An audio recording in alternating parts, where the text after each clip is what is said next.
Selamat pagi teman-teman Balis Ruti. Jadi selama 2 hari ini Balis Ruti digandeng oleh DP3A P2KB Kota Denpasar untuk melakukan sosialisasi pencegahan kekerasan terhadap perempuan, dan kali ini sudah ada Ibu Widyastuti di sebelah saya. Nah, Ibu bisa diceritakan ini kenapa di tahun 2025 ini kan ini tahun 2025, tapi kasus kekerasan terhadap perempuan ini masih banyak terjadi, nggih.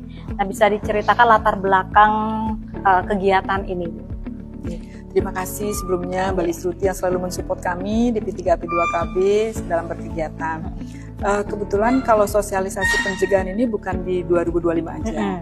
Cuman kan tiap tahun kita akan mencari pola-pola apa yang kita pakai dan sesuai dengan kondisi yang terjadi di masyarakat. Kalau sampai tahun 2025 itu kasus pengaduan kekerasan itu masih tetap menjadi bukan utama sih, tapi masih tetap ada kasusnya. Peningkatan, penurunan itu sesuai dengan kondisinya. Kemudian kalau misalnya kalau kami dari dinas melihat suatu laporan itu, kita bisa bercermin dalam 2 sisi jadinya. Bukan saja menjadi kasus itu meningkat, tapi mungkin salah satu kalau kami menjadi suatu motivasi bahwa sosialisasi kami berhasil, sehingga bisa membuka mindset masyarakat untuk berani melapor. Karena kebetulan juga kami ngambil di bulan November ini bertepatan dengan 16 Hari Kekerasan itu. Kami berkeinginan untuk mengajak para perempuan, khususnya mungkin dalam hal ini kita tahu perempuan Bali itu masih enggan bicara. Makanya kami salah satu kegiatan ini memberikan motivasi kepada perempuan-perempuan untuk berani berbicara, menyampaikan suatu maksud tertentu atau menyampaikan suatu hak mereka. Bukan kita menuntut hak, tidak, tapi menyampaikan bahwa kita juga berperan suatu kegiatan yang bermanfaat dan positif untuk masyarakat. Kenapa kita lakukan ini? Mengajak Balis Ruti dan kemudian juga dari IP dan ada dari BP3MI, itu harapan saya mereka bisa lebih terbuka, lebih memahami kondisi yang terjadi dan berani berbicara. Jadi kalau misalnya kami kembali lagi sosialisasi ini kalau melihat dari laporan ini meningkat, kemungkinan sosialisasi ini berhasil.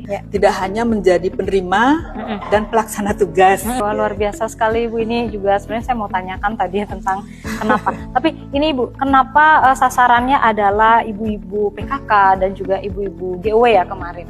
Apakah ada alasan khususnya, Ibu? Ya, tentu ada satu. Kemarin kita menggandeng gabungan organisasi wanita, tentunya karena mereka kan mempunyai pasangan yang berpindah-pindah tugas. Jadi untuk sama-sama saling menjaga kepercayaan, menjaga kesehatan rumah tangga dan menjaga komunikasinya mereka. Itu juga jadi kan masing-masing organisasi itu punya anggota-anggota, Ibu. Jadi kalau kami dari dinas untuk melakukan sosialisasi secara langsung mungkin tidak akan mencapai sampai titik-titik yang benar-benar menjadi pusat perhatian atau ke masyarakat secara umumnya. Kemudian kalau dari PKK itu kan ada di masing-masing desa itu ada pengurus PKK, ada anggota PKK. Jadi kami minta perwakilan sehingga dari PKK itu kami harapkan mereka bisa menyebarkan, menitiptularkan informasi-informasi yang mungkin mereka butuhkan tapi belum dapatkan. Oke, wah, mantap ini, Bu. Nah, tadi kan Ibu salah satu peserta juga menyampaikan sarannya, Ibu, jangan hanya perempuannya saja tapi bapak-bapaknya juga. Gimana ini, Bu? Nah, itulah tantangan kami, Bu. Kalau misalnya kami juga berkeinginan kedua belah pihak, karena kan dalam satu rumah tangga itu kan ada suami, ada istri. Jadi itu sangat berperan sekali apabila kita libatkan. Cuman masalahnya sekarang para lelaki itu masih enggan mau menerima, bukan enggan menerima informasi, tapi ya sudah untuk ibu saja. Kemudian yang paling penting kita kan untuk membangkitkan keberanian perempuan. Itu sih, jadi sesama perempuan dulu saling support. Jadi kalau kita sudah kuat di perempuan, mungkin laki akan berpikir, wah ini sudah kuat di persatuan mereka. Jadi mereka juga berpikir untuk bahwa kami perempuan bukan kelompok rentan lagi. Oke, wah, luar biasa sekali. Baik, terima kasih banyak atas waktunya dan undangannya.